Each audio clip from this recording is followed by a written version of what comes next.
Exercise जो है मैं उनको भी आज आपको कराने जा रही हूँ। तो आप लोग मेरे साथ यहाँ इस पाठ में प्रश्न उत्तर को पढ़ेंगे, शब्दार्थ को पढ़ेंगे और भी बहुत सारे जो प्रश्न दिए गए हैं उनको भी हम लोग जानेंगे। तो सबसे पहले हम लोग यहाँ पढ़ते हैं शब्दार्थ। शब्दार्थ का मतलब होता है शब्दों का अर्थ। बहुत सारे ऐसे शब्द होते हैं, विशेष शब्द होते हैं जिनके अर्थ होते हैं। तो पाठ में से उन्हीं विशेष शब्दों को चुनकर यहाँ लिखा गया है और उनके अर्थों को दिया गया है। तो सबसे पहला जो शब्द है वह है मंजरी। मंजरी कहते हैं आम का बौर। आम का बौर जो है उसे हम लोग मंजरी कहते हैं। इसके बाद आते हैं लाजवाब। लाजवाब का मतलब होता है बहुत बढ़िया, ठीक है। इसके बाद आप देख सकते हो क्या है कुदरत। कुदरत का मतलब है प्रकृति। कुदरत का क्या अर्थ होता है? कुदरत का अर्थ होता है प्रकृति। फिर यहाँ देखो क्या है तुनक्कर। तुनक्कर मतलब चिढ़कर, ठीक है। फिर यहाँ देखिए क्या है, इसके बाद है निबोरी। निबोरी कहते हैं नीम का फल। अभी हम लोग पीछे पाठ में भी पढ़े थे कि नीम का जो निबोरी होता है बहुत स्वादिष्ट होता है। तो निबोरी कहते हैं नीम के फल को। खोपरा मतलब सूखा नारियल। मैं जब पाठ को पढ़ा रही थी तो मैं बताई थी कि नारियल को सुखाकर गरी बनता है और गरी से खोपरा बनता है। तो खोपरा क्या है? खोपरा एक तरह का सूखा, बिल्कुल ही सूखा नारियल है जिससे अंत में नारियल का तेल निकाला जाता है। फिर है यहाँ देख सकते हो वातावरण। वातावरण का मतलब होता है पर्यावरण। फिर है गुंजायमान मतलब गूंजता हुआ। जब आम की डालियों पर कोयल कूक रही थी तो कोयल की कूकने से क्या हो रहा था? सारा वातावरण गूंज रहा था, ठीक है। इसके बाद देखिए क्या है हिमायत। हिमायत का मतलब होता है पक्ष लेना।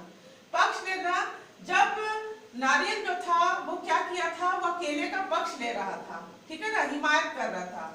फिर देखिए क्या है गरी। गरी होता है नारियल के भीतर का मुलायम गूदा। मुलायम गूदा कह सकते हैं, या नारियल को सुखाकर जो ठोस जो बन जाता है वो उसे भी गरी कहते हैं, और नारियल के भीतर का जो मुलायम गूदा है उसे भी गरी कहते हैं, ठीक है। इतराना। इतराना मतलब नखरा करना। कौन इतरा रहा था? आम इतरा रहा था, नखरा कर रहा था। फिर है दातुन। दांत मांजने के काम आने वाली पतली टहनी। नीम की जो डाली होती है उसी डाली से ये टहनी को तोड़कर क्या बनाया जाता है? दातुन बनाया जाता है, ठीक है। इसके बाद देखो यहाँ पर पाठ में दो मुहावरे आए थे। पहला था अपने मुंह मियां मिट्ठू बनना, मतलब अपनी प्रशंसा आप करना। कौन कर रहा था? आम कर रहा था। आम के आम गुठलियों के दाम, मतलब दोहरा लाभ। दोहरा लाभ।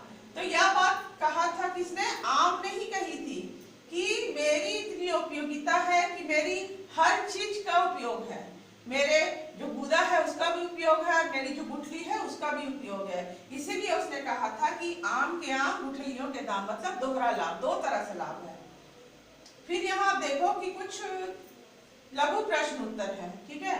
लघु प्रश्न उत्तर है, मौखिक प्रश्न है। पहला प्रश्न है कारण है कि केले ने जब आम को छूने की कोशिश की तब आम ने क्या किया?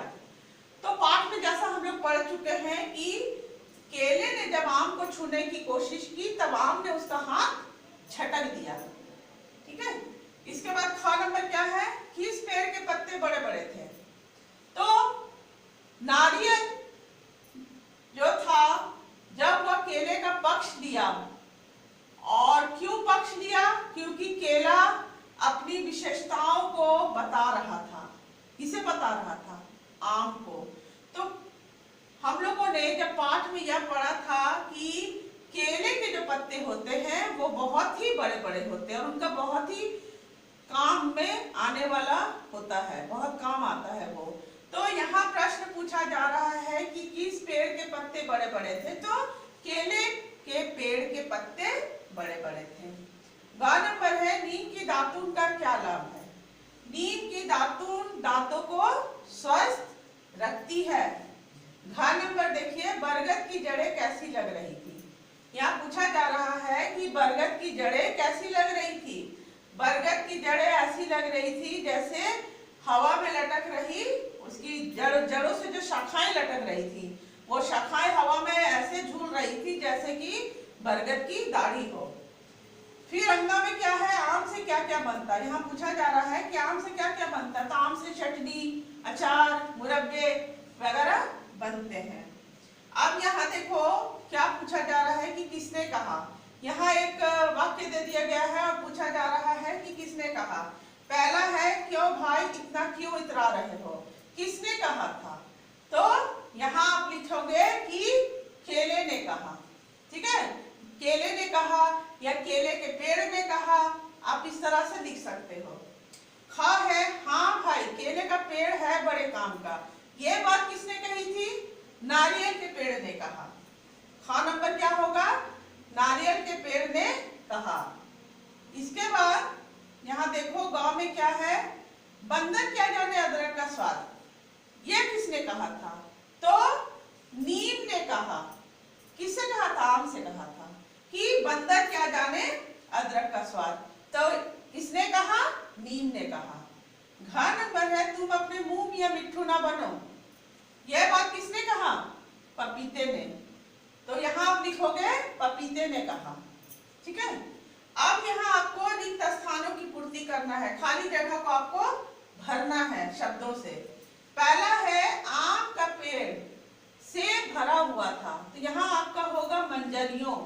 यहाँ आप क्या लिखेंगे, मंजरियों से भरा हुआ था। फिर ख नंबर है, आम की डालियों पर कूक रही थी, तो यहाँ क्या होगा, कोयल। कौन कूक रही थी, कोयल, तो ख में होगा कोयल। ग नंबर देखते हैं, बारिश आ जाए तो की तरह इनसे सिर ढक लो, तो ग नंबर में यहाँ क्या होगा उत्तर, छाते। बारिश आ जाए तो छाते की तरह इनसे सिर ढक लो, तो यहाँ आप क्या लिखोगे, छाते। घ नंबर है, नारियल के रेशों से मजबूत दरिया तथा पायदान बनते हैं, तो मजबूत यहाँ क्या होगा, चटाइयाँ।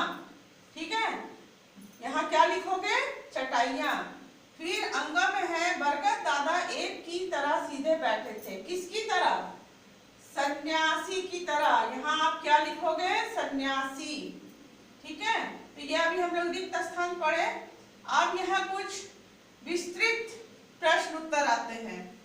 ठीक है, और यहाँ पर आप देखो, पहला है, आम का पेड़ क्यों खुश था, क्यों खुश था। बाग में बहुत सारे पेड़ थे, लेकिन आम का पेड़ उन सब में सबसे ज्यादा खुश था। इसलिए खुश था कि उस आम के पेड़ों पर क्या हो गया था, आम का जो पेड़ था वो मंजरियों से भर गया था, उसकी डालियों पर कोयल कूक रही थी और सारा वातावरण गुंजायमान हो रहा था। तो ये सब देखकर आम का पेड़ क्या हो गया, घमंड से भर गया और इतराने लगा था।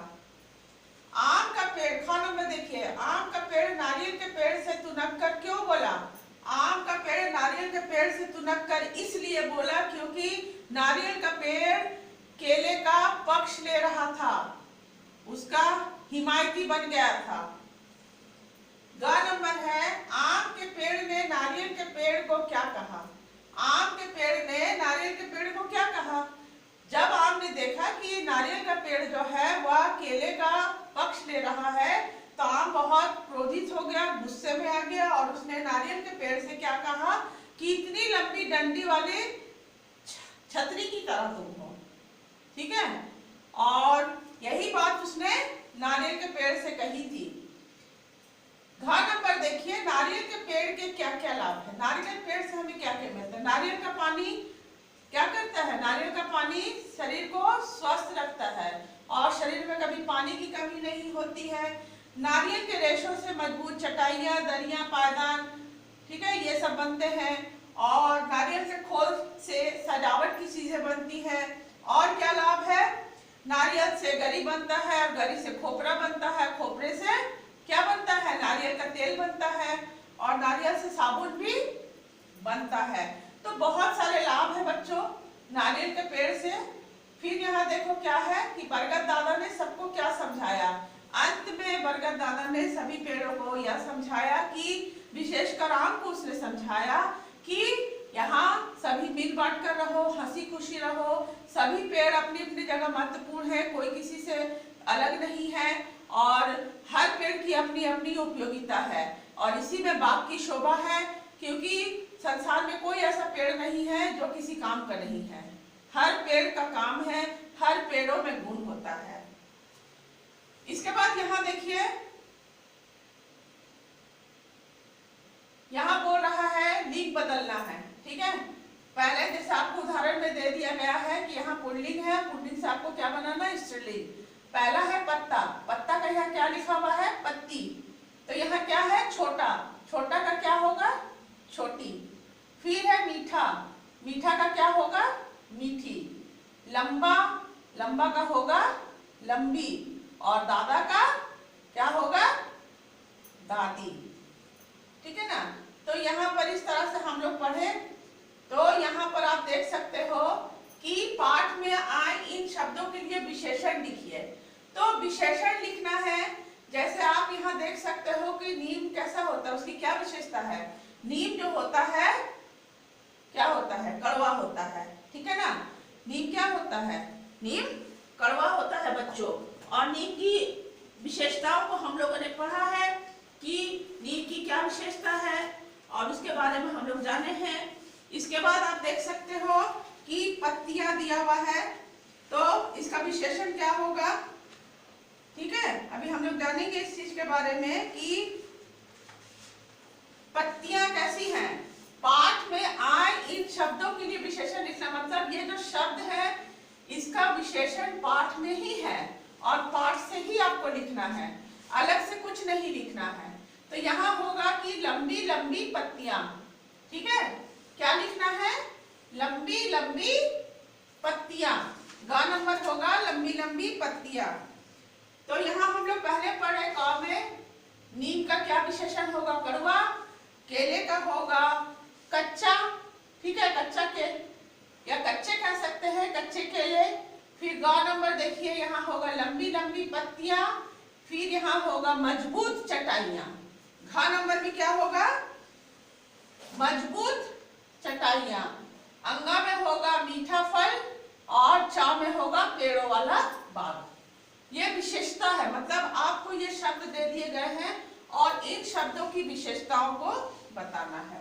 तो यहाँ पर आप मेरे साथ कुछ एक्सरसाइज को किए हैं और यहाँ देखो क्या बोला जा रहा है कि पाठ में आए शब्द युग्म, मतलब एक समान शब्द दो बार आना।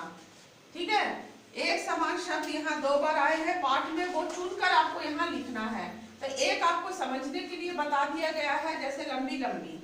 ठीक है ना, तो यहाँ क्या होगा, यहाँ लिख सकते हैं गर्मा गर्मी, जो पाठ में है, पाठ से बाहर आपको नहीं जाना है। यहाँ होगा गर्मा, हाइफन देंगे, गर्मी। ठीक है, इसके बाद गौ नंबर में है आपका, गौ में क्या है, गौ में है आपका अलग अलग। यहाँ क्या होगा, अलग अलग। एक शब्द का दो बार आना, एक ही शब्द दो बार, तो यहाँ होगा गौ में अलग अलग। ठीक है, इसके बाद है यहाँ पर घ में बड़े बड़े। दो शब्दों के बीच में आपको ये हाइफन देना है, बड़े बड़े। फिर यहाँ होगा अंगों में बोल बाल, अंगों में होगा बोल बाल और चा में होगा अपने आप। तो ये हम लोग शब्द युग्म बोलते हैं। शब्द युग्म का मतलब होता है एक समान शब्दों का दो बार आना। तो ये हम लोगों ने भी अभी जाना और इसे समझे। अब यहाँ पर आप देख सकते हो कि पाठ में पुल्लिंग और स्त्रीलिंग शब्दों को छांट कर लिखना है। ठीक है, लेकिन यहाँ जो मैं अभी आप लोगों को बताई हूँ ये आप लोगों के लिए बहुत ही जरूरी है जानना। और जो भी मैं यहाँ प्रश्न उत्तरों को बताई हूँ, किसने कहा, रिक्त स्थान है, शब्द युग्म है, विशेषण है, ये सारी चीजों को आप ध्यान से इसे सुने, इसे समझे कि किस प्रश्न का कौन सा उत्तर होगा और किस तरह से उत्तर को लिखा जा सकता है। ठीक है, तो आप लोग अच्छे से पहले चैप्टर को रीड करिए, अच्छे से पढ़िए, तभी आप प्रश्न कहीं से भी हो आप उससे कर सकोगे। ठीक है बच्चों, इसके आगे का फिर जो वर्क है मैं आपको नेक्स्ट क्लास में फिर बताऊंगी। Thank you.